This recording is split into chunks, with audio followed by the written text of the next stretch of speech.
مفتی سلطان کے بیانات کے لیے مفتی سلطان آفیشل کو سبسکرائب کریں۔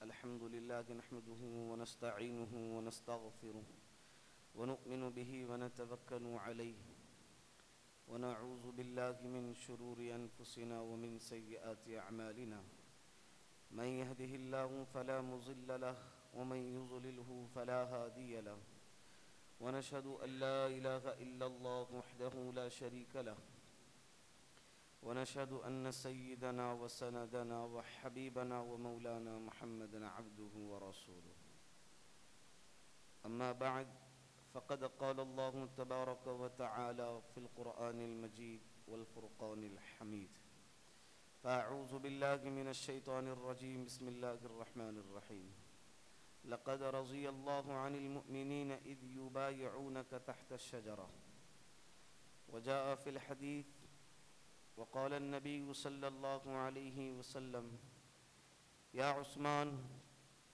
لعل الله يقمصك قميصا فإن أرادوك على خلعه فلا تخلعوا عليهم أو كما قال عليه الصلاة والسلام صدق الله المولانا العظيم وصدق رسوله النبي الكريم ونحن على ذلك من الشاهدين والشاکرین والحمد للہ رب العالمین۔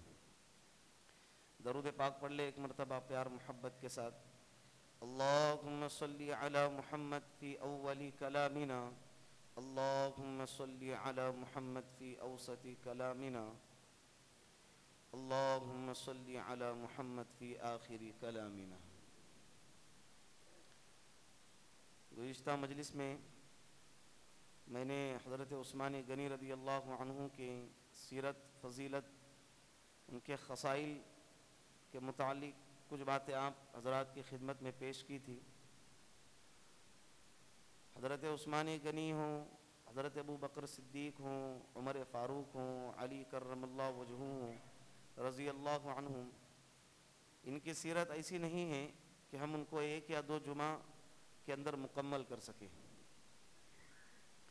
اس لیے کہ یہ اپنے اندر بے شمار خصائل، بے شمار فضائل کو لیے ہوئے ہیں۔ ایک دو جمعہ میں ان کی زندگی کو بیان کرنا، سننا سنانا ممکن نہیں ہے، اس لیے کہ انہوں نے اپنی زندگی کو اتنا مزین کیا ہوا تھا، اتنا آراستہ کیا ہوا تھا۔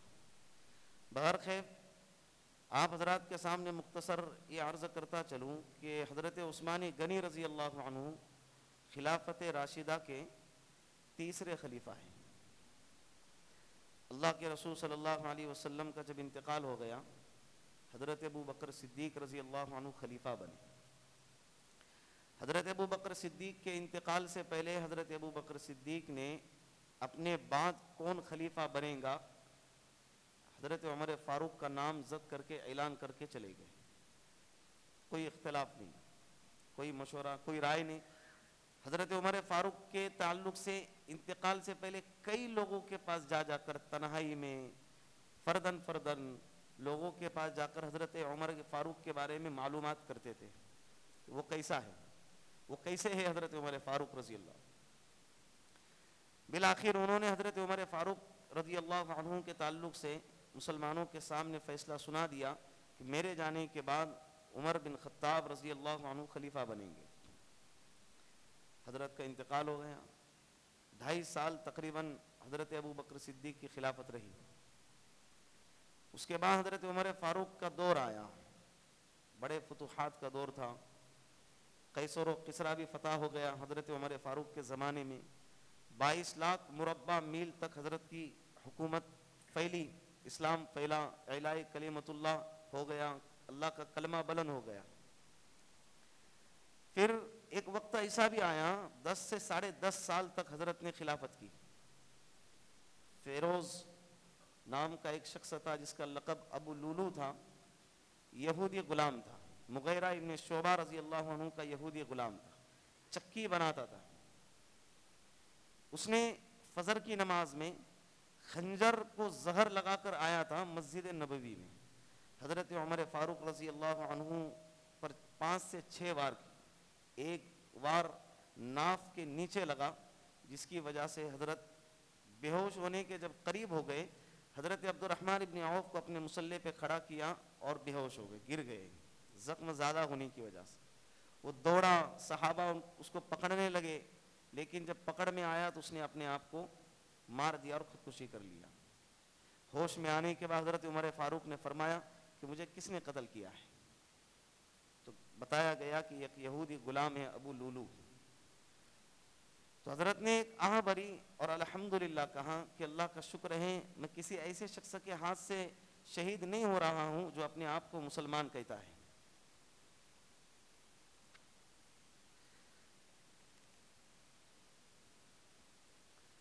پھر حضرت 27 ذی الحجہ کو حضرت عمر فاروق رضی اللہ عنہ کو زخم لگا تھا، زخمی ہو گئے شدید.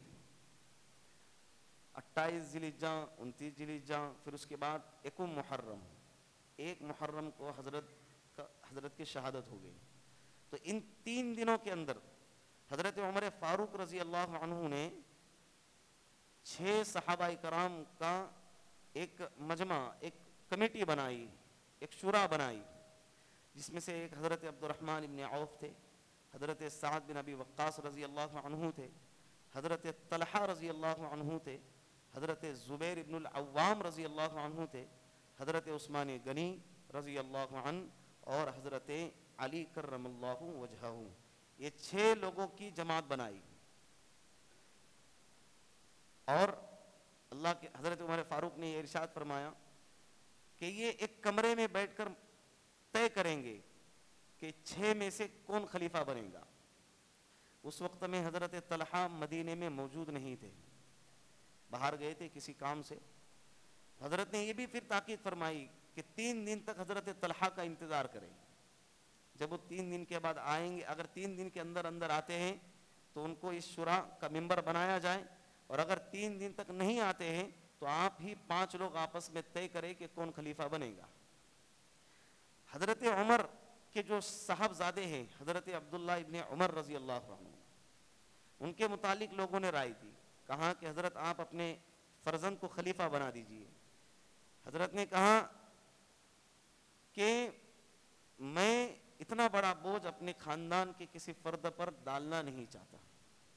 ہاں لیکن حضرت عبداللہ ابن عمر میرا جو بیٹا ہے اس شورا میں شریک رہیں گا، لیکن فقط بطور رائے دیں گا، خلیفہ یہ نہیں بنے گا. اور اپنے بیٹے سے کہا کہ بیٹا جب خلیفہ بننے میں لوگوں کے اندر اختلاف ہو جائے اور 2 جماعت بن جائے تو تم اس جماعت میں شریک ہونا جس میں تعداد زیادہ ہو. لیکن اگر دونوں طرف تعداد اگر برابر کی ہو جائے تو پھر آپ اس جماعت میں شریک ہو جانا جس میں حضرت عبد الرحمن ابن عوف شامل ہوں گے. لیکن حضرت عبداللہ ابن عمر کے متعلق حضرت عمر نے فرمایا کہ بالکل آپ امیر نہیں بننا ہے، خلیفہ نہیں بننا ہے. اور حضرت مقداد ابن اسود، حضرت طلحہ، حضرت ابو طلحہ انصاری، ان 2 صحابہ سے فرمایا حضرت عمر فاروق نے کہ جب یہ کمرے میں آپس میں مشورہ کر رہے ہوں گے آپ اس کمرے کے باہر پہرا دوں گے، کوئی اندر نہیں جائے گا، کوئی باہر کا، ان 6 کے علاوہ کوئی باہر کا شخص اندر نہیں جائے گا، آپ باہر کھڑے رہ کر پہرا دوں گے. اور اس مدت میں حضرت صہیب رضی اللہ عنہ، صہیب رومی رضی اللہ عنہ، اس صحابی ہیں، یہ عارضی طور پر خلیفہ بنے. جب تک کوئی نیا خلیفہ منتخب نہیں ہوتا ہے اس وقت تک حضرت صہیب رضی اللہ عنہ خلیفہ بنے.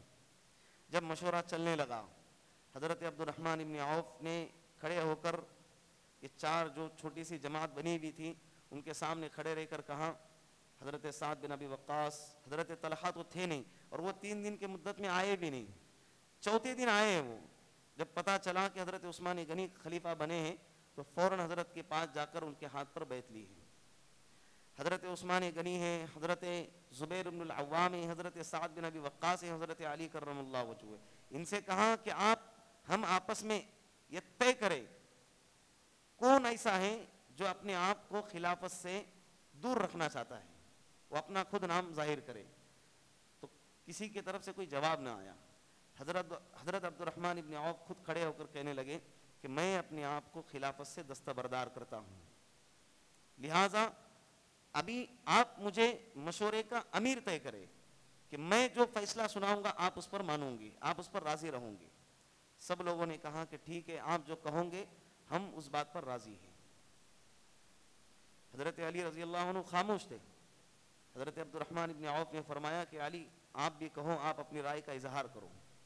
حضرت علی کہنے لگے رضی اللہ عنہ, کہا کہ آپ کے فیصلے پر ہم راضی رہیں گے بشرطے کہ آپ کا فیصلہ نفس کے تابع نہ ہو, کوئی مروت میں کسی کی بلا رو رعایت کے آپ فیصلہ کرو گے اور امت کی خیر خواہی میں امت کے نفع کے لیے فیصلہ کروں گے. حضرت عبد الرحمن ابن عوف نے فرمایا کہ میں تم سے وعدہ کرتا ہوں کہ میں بلا کسی رو رعایت کے اور کسی نفسانی خواہش کے تابع ہو کر میں کوئی فیصلہ نہیں کروں گا, امت کے خیر خواہی میں جو بہتر ہوگا میں اس کا فیصلہ کروں گا. یہ 3 دن تک حضرت عبد الرحمن ابن عوف تنہائی میں لوگوں کے پاس جا کر رائے معلوم کرتے تھے کہ کون خلیفہ بنے. حضرت سعد کا رضی اللہ عنہ, حضرت زبیر بن العوام کا, ان لوگوں کا نام لے لے کر لوگوں سے رائے لیتے تھے. حضرت علی کے پاس گئے, ان سے پوچھا کہ کون خلیفہ بننا چاہیے, آپ کس کی رائے دیں گے؟ حضرت نے حضرت عثمان غنی رضی اللہ عنہ کا نام دیا. حضرت عثمان غنی رضی اللہ عنہ کے پاس گئے تو انہوں نے حضرت علی رضی اللہ عنہ کا نام دیا. اکثر لوگوں کی رائے حضرت عثمان غنی رضی اللہ عنہ کے متعلق آئی. جب 3 دن مکمل ہو گیا, فجر کی نماز کے وقت میں مسجد نبوی میں مجمع بھر گیا, اس انتظار میں کہ اب خلیفہ کا اعلان ہوگا. اب اعلان کرنے ہی والے تھے کہ مجمع میں چیمو گویاں شروع ہو گئی. کوئی کہنے لگا کہ حضرت زبیر کو بنا دو, کوئی کہنے لگا حضرت طلحہ رضی اللہ عنہ کو بنا دو, کوئی کہنے لگا حضرت علی رضی اللہ عنہ کو بنا دو. حضرت عبد الرحمن ابن عوف کے متعلق رائے آئی, حضرت عثمان غنی کے متعلق رائے آئی. تو حضرت سعد بن ابی وقاص رضی اللہ عنہ نے حضرت عبد الرحمن ابن عوف سے فرمایا کہ آپ اپنا فیصلہ سنانے میں دیر کیوں کر رہے ہیں, جلدی سے فیصلہ سنا دو تاکہ امت فتنے کا شکار نہ ہو جائے. فوراً حضرت عبد الرحمن ابن عوف نے اللہ کی حمد تعریف بیان فرمائی اور لوگوں کے سامنے حضرت عثمان غنی کے متعلق یہ فیصلہ سنا دیا کہ حضرت عثمان غنی ہمارے مسلمانوں کے خلیفہ ہوں گے. اس کے بعد حضرت عثمان غنی کے ہاتھ پر لوگوں نے ٹوٹ کر بیعت کی. سب لوگوں نے اتفاق کے طور پر بیعت کی, اختلاف نہیں. سب سے زیادہ خلافت کی جو مدت رہی ہے, جو زمانہ رہا ہے, حضرت عثمان غنی کا رہا ہے. 12 سال تک, بعض روایت میں 12.5 سال تک حضرت عثمان غنی خلیفہ رہے. چاروں خلیفہ میں سب سے زیادہ جس نے خلافت کی ہے حضرت عثمان غنی ہے. اور 6 سال کی مدت تک اللہ رب العزت نے پھر جو فتوحات عطا فرمائی ہے, ملک روم ہے, ملک حمص ہے, تبرستان ہے, بڑے بڑے ممالک حضرت کے زمانے میں فتح ہو گئے حضرت عثمان غنی کے زمانے میں. حضرت عمر فاروق کے زمانے میں 22 لاکھ مربع میل تک حکومت تھی, لیکن جب دور عثمانی آیا, حضرت عثمان غنی رضی اللہ عنہ کا جب دور آیا تو اس دور کے اندر 44 لاکھ مربع میل تک مسلمانوں کی حکومت پھیلی. جب 6 سال حکومت کے پرامن اور بالکل اطمینان کے ساتھ فتوحات کے ساتھ رواں دبا تھے تو اس وقت ایک حادثہ پیش آیا. ایک انگوٹھی تھی اللہ کے رسول صلی اللہ علیہ وسلم کے, جس کو خاتم النبیین کہا جاتا ہے, جس پر سلطنتوں کو جب خطوط روانہ کرنا ہوتا تھا تو اس انگوٹھی کے ذریعے مہر لگایا جاتا, سکہ. اللہ کے رسول صلی اللہ علیہ وسلم کے انتقال کے بعد وہ انگوٹھی امی عائشہ صدیقہ کی خدمت میں آئی. جب کوئی خلیفہ منتخب ہوتا, حضرت ابو بکر صدیق خلیفہ بنے, امی عائشہ نے وہ انگوٹھی حضرت ابو بکر صدیق کی خدمت میں پیش کی. بعد میں حضرت ابو بکر صدیق کا جب انتقال ہونے لگا تو انہوں نے وہ انگوٹھی حضرت عمر فاروق کو دی رضی اللہ عنہ. حضرت عمر فاروق رضی اللہ عنہ کا جب انتقال ہونے لگا تو انہوں نے اس انگوٹھی کو اپنی بیٹی حضرت حفصہ رضی اللہ عنہ کو عطا فرمائی اور کہا کہ جب ان میں سے کوئی خلیفہ بنے تو یہ انگوٹھی ان کے حوالے کر دینا. جب حضرت عثمان غنی خلیفہ بنے تو حضرت حفصہ رضی اللہ عنہ نے اس انگوٹھی کو حضرت کی خدمت میں پیش کیا. 6 سال تک وہ انگوٹھی حضرت کے پاس رہی. لیکن بعد میں مدینے کے قریب ایک کنواں ہے, بیر عریس جسے کہتے ہیں, کیا نام ہے, بیر عریس, وہ انگوٹھی اس کنویں میں گر گئی. حضرت عثمان غنی رضی اللہ عنہ نے پورے کنویں کا پانی نکالا، اس کو کھنگالا، اس کو چاچا دیکھا، اس کو تلاش کیا گیا، لیکن انگوٹھی نہیں ملی. حضرت کو بڑا ملال تھا، بہت تکلیف ہوئی حضرت کو، غم کہ اللہ کے رسول صلی اللہ علیہ وسلم کی ایک امانت تھی جو میرے ہاتھ سے گم گئی. اسی شکل کی دوسری مہر بنائے گی، لیکن جس وقت وہ انگوٹھی گر گئی اور گم ہو گئی، اس کے بعد سے فتنوں کا دروازہ کھل گیا. پھر جو فتنے شروع ہو گئے، میں بات کو مختصر کر رہا ہوں، تاریخ بڑی لمبی ہے. ایک یہودی شخص ہے جس کا نام ہے عبداللہ بن سبا. عبداللہ بن سبا یہودی ہے، مدینۃ المنورہ میں آیا. اس نے دیکھا کہ چاروں طرف مسلمانوں کی ترقی ہو رہی ہے، مال کے اعتبار سے، حکومت کے اعتبار سے، عزت کے اعتبار سے. تو مسلمانوں کا لبادہ اوڑھ کر مدینے میں آیا، بالکل اپنے آپ کو شریف، زہد و تقوی والا ظاہر کرتا، اور اپنے آپ کو مسلمان ظاہر کیا اس نے. اور لوگوں کے پاس جا جا کر لوگوں کے دلوں میں اپنا ایک سکہ بٹھا دیا. پھر وہاں سے اس نے فتنوں کی ابتدا کی. حضرت عثمان غنی سے اس کو ذاتی عداوت تھی، اور اسلام کی سلطنت اور حکومت سے بھی ذاتی عداوت تھی. تو اس نے لوگوں کے دلوں کے اندر حضرت عثمان غنی رضی اللہ عنہ کے خلاف گندگی بھرنا شروع کر دیا. حضرت عثمان غنی خلافت کے حقدار نہیں ہے. حضرت عثمان غنی اپنے قریبی رشتہ داروں کو مال عطا کرتے ہیں. حضرت عثمان غنی رضی اللہ عنہ نے اپنے رشتہ داروں کو عہدہ دیا ہے، ملک شام میں، ملک بصرہ میں، کوفہ میں، مصر میں، ان علاقوں کے اندر اپنے اپنے لوگوں کو انہوں نے بٹھایا ہوا ہے. یا ایسے اعتراضات کر کر کے لوگوں کے دلوں کے اندر بدگمانی اور شکوک کا بیج بو دیا. لیکن مدینے میں جو ہے ماحول جب دیکھا کہ یہاں پر صحیح طرح سے محنت نہیں ہو رہی ہے، تو وہاں سے نکل کے وہ بصرہ چلا گیا.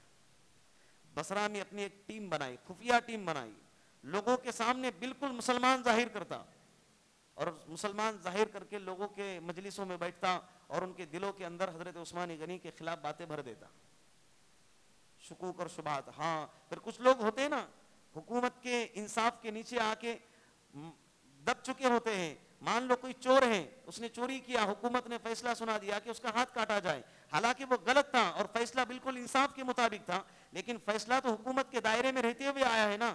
اب اس چور کے دل میں حکومت کی نفرت بیٹھی ہوئی. ایسے شخصوں کو جا جا کر پکڑتا تھا اور حضرت عثمان غنی کی خلافت کے خلاف ان کے دلوں میں نفرتیں بھرتا تھا. پھر لوگ کہتے تھے کہ حضرت عثمان غنی اگر خلیفہ نہیں ہے تو خلیفہ کون بنے گا؟ اب اس کو کون بنے گا اس سے کوئی لینا دینا نہیں. لیکن اس نے، کہتے ہیں نا، جب ایک چیز لوگوں سے چھینی جاتی ہے تو سامنے دوسری چیز رکھنا پڑتی ہے، تب جا کے پہلی چیز کا چھوٹ جانا ان کے لیے آسان ہو جاتا ہے. تو اس نے حضرت زبیر ابن العوام رضی اللہ عنہ اور حضرت علی کرم اللہ وجہہ کا نام آگے کیا، اور خاص طور پہ حضرت علی کو ہائی لائٹ کیا رضی اللہ عنہ کو. حب علی، حضرت علی کی محبت، اہل بیت، بنو ہاشم، یہ تعصب پرستی جو تھی نا، وہ کئی زمانوں سے ختم بلکہ دب چکی تھی. اللہ کے رسول صلی اللہ علیہ وسلم کے نبوت کے اعلان سے پہلے بنو امیہ اور بنو ہاشم، یہ دونوں قبیلے آپس میں ایک دوسرے کے دشمن تھے، حریف تھے ایک دوسرے سے ہمیشہ ٹکراؤ ہوتا تھا. بنو ہاشم یہ اللہ کے رسول کا خاندان ہے، اور بنو امیہ حضرت عثمان غنی کا خاندان ہے. جب اللہ کے رسول نے نبوت کا اعلان کیا، نبوت کا اعلان کرنے کے بعد انصار و مہاجرین تمام مسلمان جب اکٹھے ایک صف میں کھڑے ہو گئے، تو یہ جو عصبیت ہے، خاندان پرستی جو ہے، یہ بالکل ختم ہو گئی. ہاشم بھی ایک صف میں ایک پلیٹ میں کھانا کھا رہے، بنو امیہ بھی ایک ہی پلیٹ میں کھانا کھا رہے. یہ عصبیت، خاندان پرستی، میں سید گھرانے کا، میں شیخ گھرانے کا، میں پٹھان گھرانے کا، میں اعلیٰ خاندان کا، یہ جو عصبیت تھی، خاندان پرستی، یہ لوگوں کے ذہنیت سے ختم ہو گئی. حضرت ابو بکر صدیق کے زمانے میں بھی یہی حال رہا، عمر فاروق کے زمانے میں بھی یہی حال رہا. لیکن جب دور عثمانی آیا، اس نے کتنا صبر کیا. دیکھے عبداللہ بن سبا نے، یہودیوں کا یہی حال تب سے چلا ہے، آج بھی وہی ہے. مسلمانوں کا لبادہ جب وہ خود ظاہراً کچھ کر نہیں سکتے، تو جھوٹ موٹ کا ظاہراً لباس اسلام کا مسلمانوں کا پہن کر مسلمانوں کی گروہ میں اور جماعتوں میں شامل ہو کے مسلمانوں کے ٹکڑے ٹکڑے کر دیتے ہیں. آج بھی ان کی پلاننگ یہی ہے، ان کا طریقہ بھی آج بھی یہی ہے. حالانکہ اللہ کے رسول صلی اللہ علیہ وسلم کے زمانے سے تکلیف دے رہے ہیں. اللہ کے رسول صلی اللہ علیہ وسلم کو زہر دینے والا وہ بھی یہودی تھا. غزوہ خندق کا جو واقعہ پیش آیا، اس کی بنیاد بھی یہودی گری ہے، بہت ستایا ہے انہوں نے. تو یہ فتنے کی ابتدا بھی ایک یہودی سرغنا عبداللہ بن سبا ہے، تو اس نے عصبیت کو دوبارہ زندہ کیا. حضرت ابو بکر صدیق، حضرت عمر فاروق نہ بنو ہاشم میں سے ہیں نہ بنو امیہ میں سے ہیں، تو یہ عصبیت کا جھگڑا ہی نہیں تھا. لیکن جیسے حضرت عثمان غنی خلیفہ بنے تو یہ بنو امیہ اور بنو ہاشم کے جو لوگ تھے ان لوگوں کے دلوں میں جو پچھلا جو جھگڑا تھا اس کو دوبارہ اس نے زندہ کیا. یہ فتنہ پھیلتا گیا. پھر وہ بصرہ سے نکل کر مصر آیا، مصر سے نکل کر کوفہ گیا اور وہاں پر اپنی اپنی جماعت بناتا گیا. پھر وہاں سے نکل کے ملک شام آیا. ملک شام میں اس کی دال نہ گلی، اس لیے کہ حضرت امیر معاویہ رضی اللہ عنہ ملک شام کے گورنر تھے. والی حضرت امیر معاویہ تھے اور بڑے مضبوط تھے، کوئی ان کو ٹکر نہیں دے سکتا تھا. حضرت عثمان غنی سے بے انتہا محبت کرتے تھے. وہاں پر اس کی دال نہ گلی، وہاں سے اس کو نکالا گیا. حضرت کی دربار میں اس کی شکایت بھی آئی، حضرت نے اس کو جلا وطن کر دیا. وہ ملک شام سے نکلا، پھر دوبارہ بصرہ گیا. پھر میں بات کو مختصر کر رہا ہوں. یہ عبداللہ بن سما سارے علاقوں کے اندر اپنے اپنے ذہنیت کی ایک جماعت بناتا گیا. پھر سارے خطوط حضرت عثمان غنی کے جو دارالسلطنت تھی مدینہ المنورہ ان کی خدمت میں حاضر ہونے لگے کہ آپ نے ہمارے بصرہ میں، ہمارے مصر میں، ہمارے کوفہ میں، ہمارے علاقے میں جس کو والی بنایا ہے وہ ہم پر ظلم کرتا ہے، ہم پر تشدد کرتا ہے، لہٰذا ہمیں یہ والی نہیں چاہیے، ہمیں یہ حاکم نہیں چاہیے، ہمیں یہ گورنر نہیں چاہیے، ہمیں اسے بدل دو. حضرت عثمان غنی رضی اللہ عنہ نے کہا کہ ٹھیک ہے میں یہ فیصلہ کروں گا، لیکن تحقیق کے بعد. چند افراد کو متعین کیا اور ان سے کہا کہ تم جاؤ اور جو جو علاقے سے خط آئے ہیں اس علاقے میں جا کر تحقیق کرو، خط کے مطابق کیا معاملہ یہی ہے. تحقیق کرنے کے بعد پتا چلا کہ ان لوگوں نے جھوٹ لکھا ہے، وہاں کے لوگ تو پرامن ہیں اور انہوں نے کوئی ظلم نہیں کیا ہے. لیکن یہ فتنہ پھیلتا ہی گیا، بڑھتا ہی گیا، یہ بات پھیلتی ہی گئی. بالآخر بصرہ سے سن ہجری 35 کا وقت آیا. سن ہجری 35 اللہ کے رسول صلی اللہ علیہ وسلم کے دنیا سے جانے کے 25 سال کے بعد سن ہجری 35 کا جب زمانہ آیا تو اس وقت میں بصرہ، کوفہ اور مصر کے لوگوں نے 1,000 کی جماعت بنائی اور یہ اعلان کیا رمضان کے بعد شوال کے مہینے میں یہ اعلان کیا کہ ہم حج پہ جا رہے ہیں. حالانکہ ان کا ارادہ حج پہ جانے کا نہیں تھا، ان کا ارادہ مدینہ المنورہ میں آ کے حضرت عثمان غنی رضی اللہ عنہ کو تکلیف دینے کا ارادہ تھا. ان لوگوں نے یہ بات طے کی کہ سب کو یہ بتانا ہے کہ ہم حج پہ جا رہے ہیں اور باہر نکل کر فلاں علاقے میں جا کر ہم کو جمع ہونا ہے. پلان کے مطابق سارے حضرات 1,000 بصرہ سے، 1,000 مصر سے، 1,000 کوفہ سے، یہ لوگ تینوں وہاں سے جماعتیں نکلی ہیں اور جس جگہ پر ٹھہرنے کا جو متعین کیا ہوا تھا، جو جگہ فکس کی ہوئی تھی، وہاں پر آ کر سب جمع ہو گئے. پھر وہاں پر جمع ہو کر مالک بن اشتر اس پورے لشکر کا سرغنا تھا. مالک بن اشتر اس نے سارے لشکر کو لے کر مدینے کے 40 سے 50 کلومیٹر کے باہر پڑاؤ ڈالا. اور مدینہ ابھی شوال کے بعد جو مہینہ آتا ہے ذی القعدہ کا مہینہ آتا ہے، ذی القعدہ کے بعد ذی الحجہ، گویا کہ رمضان کے بعد جو ٹائم ہے نا یہ ٹائم حج والا موسم ہے. تو مدینہ المنورہ یہ سن ہجری 35 کے اندر اکثر و بیشتر صحابہ شہید ہو چکے ہیں جنگ میں اور بہت سارے صحابہ کا انتقال ہو گیا ہے اور جو بچ چکے ہیں ان میں سے کئی صحابہ جنگوں پر ہیں، محاذوں پر ہیں، دوسرے علاقوں میں گورنر بنے ہوئے ہیں. تو مدینے میں بہت کم صحابہ باقی تھے اور اس میں بھی حج کا زمانہ ہے. امی عائشہ صدیقہ رضی اللہ عنہا بھی حج کے لیے سفر پر روانہ ہو چکی. مدینہ بالکل خالی ہو گیا. حضرت زبیر بن العوام، حضرت حذیفہ، حضرت طلحہ، حضرت علی کرم اللہ وجہ، حضرت ابو ہریرہ رضی اللہ عنہ، یہ صحابہ ہیں جو مدینے میں اس وقت میں موجود تھے. بلوائی جسے کہتے ہیں، جنہوں نے بغاوت کی، حضرت عثمان غنی کو شہید کیا، انہیں کیا کہتے ہیں؟ بلوائی. وہ لوگ 40 سے 50 کلومیٹر باہر جو ہے پڑاؤ ڈالا اور مدینے میں ان کے جماعت کے چند افراد مدینے میں آئے اور حضرت عثمان غنی کے سامنے باقاعدہ صحابہ کا مجمع لگا ہوا ہے. حضرت عبد الرحمن ابن عوف شہید انتقال کر چکے تھے حضرت کے انتقال سے پہلے. حضرت طلحہ ہیں، حضرت علی ہیں. ان حضرات کے مجلس میں آ کے ان لوگوں نے اعتراض کیا، اپنی اپنی شکایتیں درج کرائی کہ ہمیں آپ نے حضرت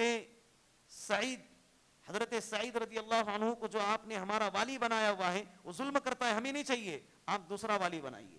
مصر کے لوگوں نے شکایت کی. حضرت علی رضی اللہ عنہ نے ان لوگوں کی شکایت پر حضرت عثمان سے فرمایا کہ اس کو معزول کر کے آپ کسی اور کو وہاں پر گورنر متعین کرو.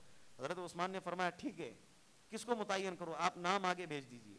حضرت علی رضی اللہ عنہ نے محمد بن ابی بکر رضی اللہ عنہ, حضرت ابو بکر صدیق کے جو بیٹے ہیں, حضرت امی عائشہ کے جو بھائی ہیں, ان کا نام آگے کیا, اس لیے کہ حضرت علی کے وہ حامی تھے اور عبداللہ بن سبا کے فریب میں آ چکے تھے, ان کا نام آگے کیا.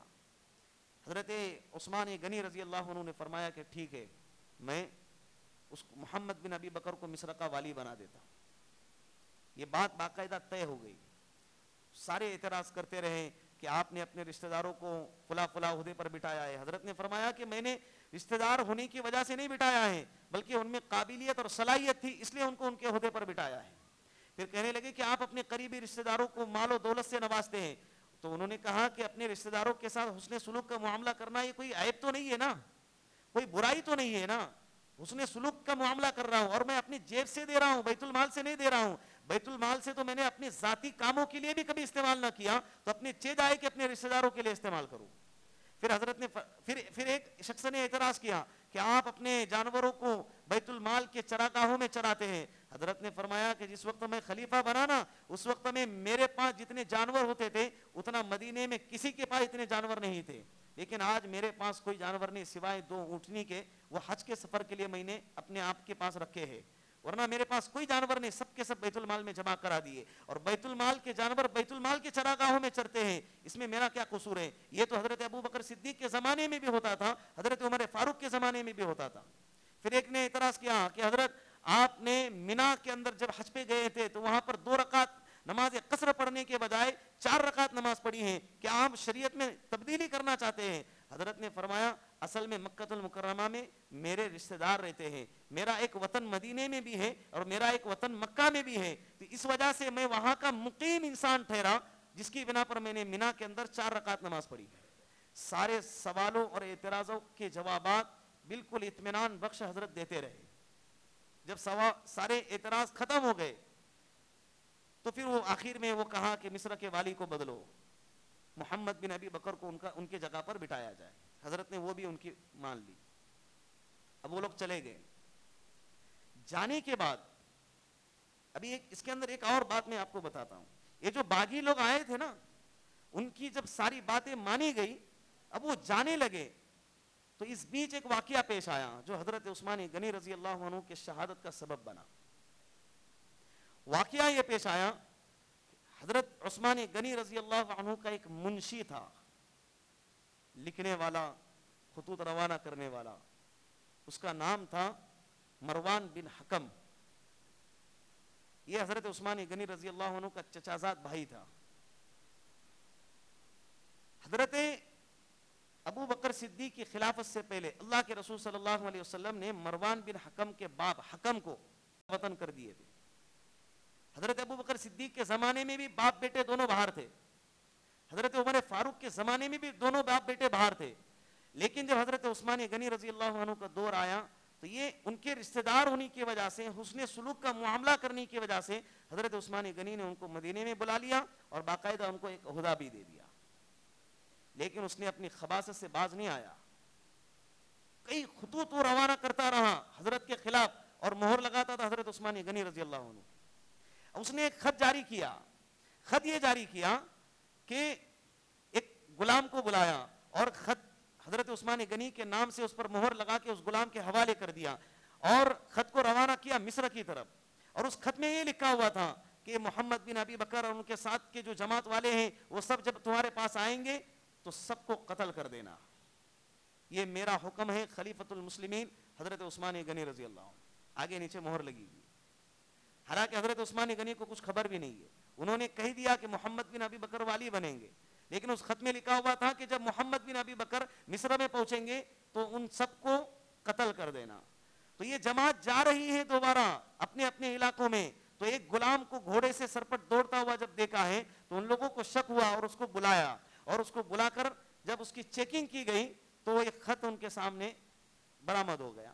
جب خط کو پڑھا تو ان کا غصہ اور زیادہ بڑھ گیا, دوبارہ تیش میں آ کر مدینے کی طرف آئے اور یہ نعرہ لگاتے ہوئے مدینے میں داخل ہو گئے کہ حضرت عثمان غنی خلافت سے معزول ہو جائیں یا ہم تمہیں قتل کر دیں گے.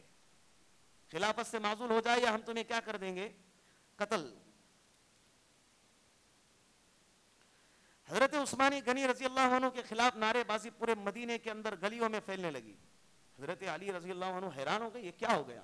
ابھی تو ان کو سمجھا بجھا کے دوبارہ اپنے علاقوں میں بھیج دیا تھا, پھر اتنے شدت سے کیوں آئے ہیں؟ تو سب لوگوں نے وہ خط دکھا دیا.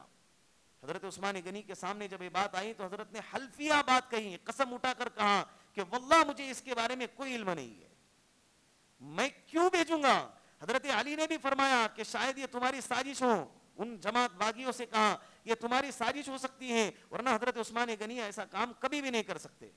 اس کے باوجود ان لوگوں نے نہیں مانا. انہوں نے کہا کہ اگرچہ حضرت عثمان یہ لکھے یا نہ لکھے, اگر لکھتے ہیں تو معزول ہونا ہی چاہیے, اور اگر نہیں لکھتے ہیں تو پھر ایسے شخص کا خلیفہ بننا بھی نہیں چاہیے کہ جس کے ماتحت والے اتنا بڑا بڑا کام کر دے اور انہیں خبر بھی نہ ہو. یہ نعرہ انہوں نے لگایا. جمعہ کا وقت آیا, جمعہ کی نماز پڑھانے کے لیے ممبر پر کھڑے ہو گئے, عصا ہاتھ میں ہے. مالک ابن اشتر کھڑے ہو کے اعلان کرنے لگا کہ آپ خطبہ نہیں دے سکتے, آپ نماز نہیں پڑھا سکتے. پھر دوسرا کھڑا ہو گیا, ہاں آپ جمعہ نہیں پڑھا سکتے. تیسرا کھڑا ہو گیا, ہاں آپ نماز نہیں پڑھا سکتے. ایک شخص نے حد پار کر دی, حضرت کے قریب آ کر حضرت کو دھکا دیا اور عصے کو حضرت کے ہاتھ سے کھینچ کر اس کے 2 ٹکڑے کر دیے. وہ عصا تھا جس کو پکڑ کر محمد عربی صلی اللہ علیہ وسلم ممبر پر کھڑے رہ کر خطبہ دیتے تھے. حضرت ابو بکر صدیق خطبہ دیتے تھے, حضرت عمر فاروق رضی اللہ عنہما خطبہ دیتے تھے. جب حضرت عثمان غنی کے پاس آیا, وہی عصا تھا, اس کمبخت نے اس عصے کے ٹکڑے کر دیے. حضرت عثمان غنی کو زخم لگا. چند محبین حضرات نے حضرت عثمان غنی کو کسی طرح بچا کر مسجد نبوی سے نکال کر ان کے گھر میں منتقل کیا. اب گھر کے ارد گرد محاصرہ لگ گیا, چاروں طرف سے پہراؤ ڈالا ہوا ہے, حضرت کو باہر نکلنے نہیں دے رہے. اب نماز کے لیے بھی پابندی, مسجد میں نہیں آ سکتے, مسجد نبوی میں آنے سے روک دیا گیا. حضرت ابو ایوب انصاری رضی اللہ عنہ حضرت عثمان غنی رضی اللہ عنہ کے اس محاصرے کے دوران مسجد نبوی میں امامت کراتے تھے, لیکن بعد میں ان کی امامت کو بھی روک دیا اور ان کی جگہ پر مالک ابن اشتر نے امامت کرائی. وہ باغیوں کا سرگنا تھا, کھانا بند کر دیا, پانی بند کر دیا, اور یہ سلسلہ چلتا رہا 40 دن تک. کتنے دن تک؟ 40 دن تک یہ سلسلہ چلتا رہا. کربلا کی تاریخ تو بہت یاد ہے, جس میں 10 دن تک پانی حضرت امام حسین رضی اللہ عنہ اور ان کے خاندان والوں پر بند کر دیا تھا. حالانکہ روایتوں میں اختلاف ہے کہ کتنے دن بند کر دیا. یہاں پر روایت پختہ طریقے سے ثابت ہے, حضرت عثمان غنی اور ان کے گھر والوں پر 40 دن تک کھانا اور پانی بند کر دیا گیا. ایک وقت ایسا آیا کہ حضرت کو تکلیف ہونے لگی, پریشانی کا سامنا کرنا پڑا. حضرت نے کسی طرح پیغام بھجوایا حضرت علی رضی اللہ عنہ اور امی عائشہ تو تھے نہیں اس وقت میں, حضرت علی حضرت زبیر کے گھرانے میں, کہا کہ کسی طرح پانی بھجوا دو, تکلیف ہو رہی ہے. حضرت علی رضی اللہ عنہ نے مٹکا اپنے سر پہ لیا اور حضرت عثمان غنی کے طرف چلے گئے, تو ایک کم بخت نے تیر چلایا اور وہ مٹکا پھوٹ گیا اور پانی گر گیا.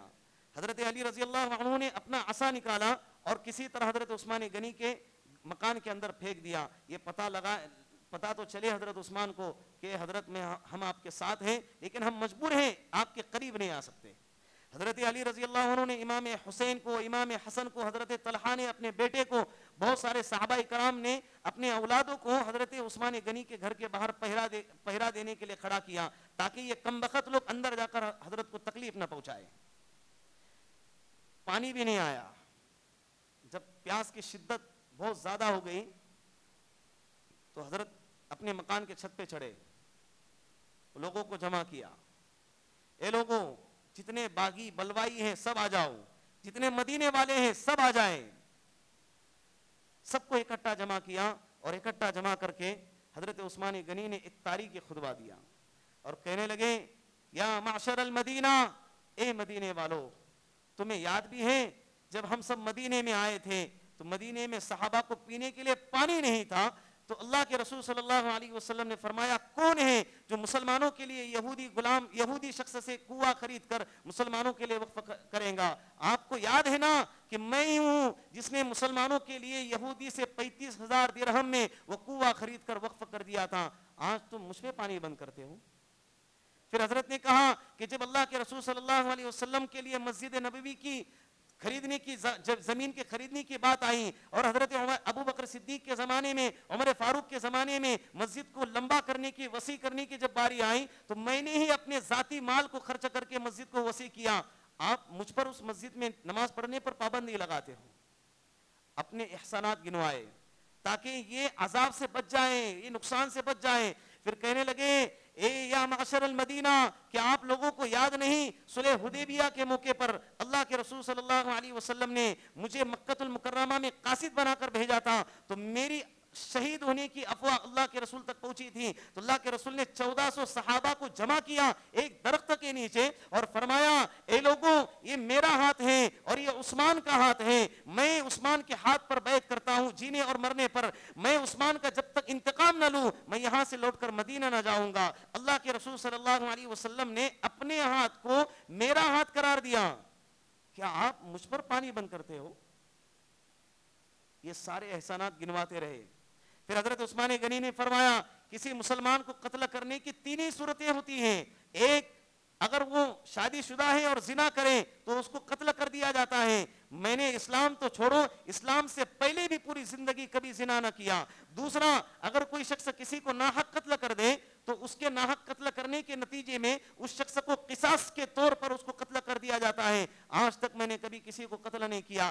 تیسرا، اس شخص کو قتل کر دیا جاتا ہے جو اسلام سے پھر جائے اور مرتد ہو جائے. الحمدللہ میں ایمان والا ہوں، میں کلمہ گو ہوں، میں مسلمان ہوں، پھر آپ مجھے قتل کیوں کرتے ہو؟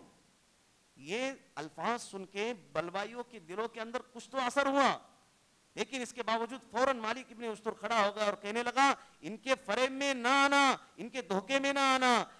ہم اتنے شدت سے جو آئے ہیں، اگر اسی وقت عثمان غنی کو شہید نہ کیا گیا، قتل نہ کیا گیا اور ان کو خلافت سے معزول نہ کیا گیا تو تھوڑے دیر کے بعد، تھوڑے دنوں کے بعد ہی حج کو جانے والے لوٹ کر آئیں گے. ملک شام کا ایک قافلہ آئیں گا اور دوسرے علاقے کے جنگجو صحابی آئیں گے اور ہمارا مقصد پورا ہونے سے ہم کو روک دیں گے.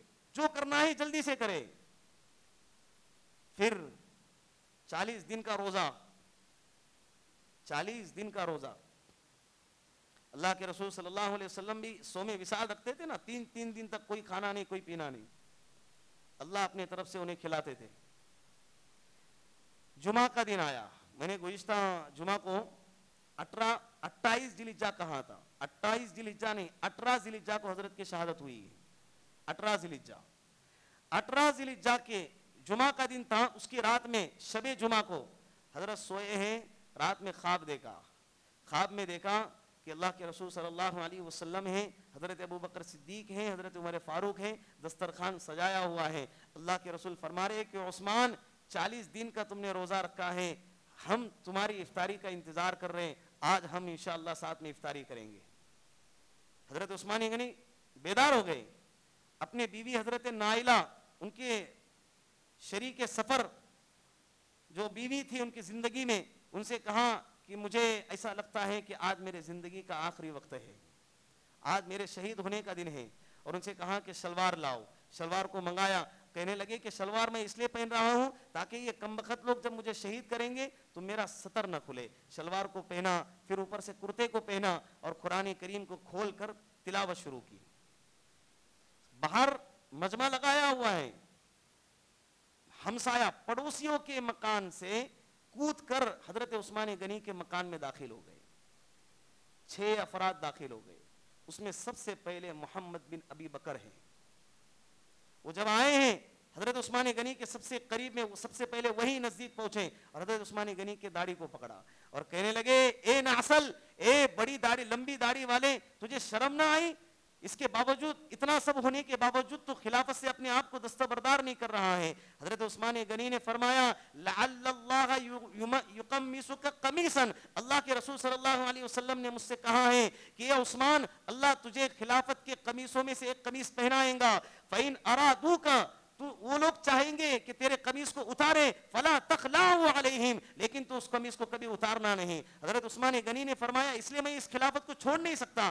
رہی بات کہ میں لمبی داڑھی والا نہیں، میں عثمان بن عفان ہوں، میں نسل نہیں، میں عثمان بن عفان ہوں۔ حضرت عثمان غنی نے پھر کہا اگر آج تیرا باپ ابو بکر صدیق زندہ ہوتا نا، میرے اس لمبے داڑھی کی قدر کرتا، وہ میرے لمبے داڑھی پر حیا کرتا، وہ میرے بڑھاپے پر شرم تھا، وہ میری اتنی ناقدری نہ کرتا۔ جب حضرت ابو بکر صدیق کا حوالہ دیا، محمد بن ابو بکر اس وقت سہم گئے، شرمندہ ہو گئے اور اپنے ہاتھوں کو داڑھی سے نکالا اور وہاں سے چل دیے۔ اس کے بعد ان کا کوئی رول نہیں۔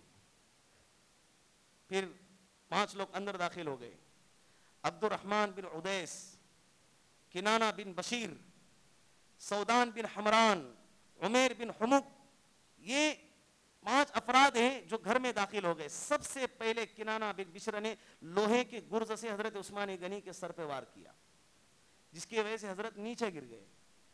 حمران بن سودان نے حضرت کے پسلیوں پر لات مارتے مارتے گالیاں دیتا تھا اور حضرت کو گالیاں دیتے ہوئے زخمی کرتا تھا، اور سودان بن حمران نے ایک نیزہ لے کر حضرت کے سینے پہ مارا، جس کی وجہ سے خون کا پھوارہ اڑا، اور قرآن کریم کی آیت کریمہ فَسَيَكْفِيكَهُمُ اللَّهُ وَهُوَ السَّمِيعُ الْعَلِيمُ، وہ آیت کریمہ پر حضرت کے خون کا چھینٹا اس آیت کریمہ پر گرا۔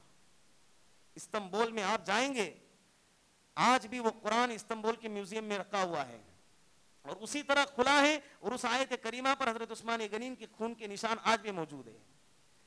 حضرت عثمان غنی کو جب شہید کیا جانے لگا، حضرت نائلہ حضرت عثمان غنی کے شریک حیات ہیں، انہوں نے بیچ میں ہاتھ ڈالا، اور جیسے بیچ میں ہاتھ ڈالا تو ان کی 3 انگلیاں کٹ گئی۔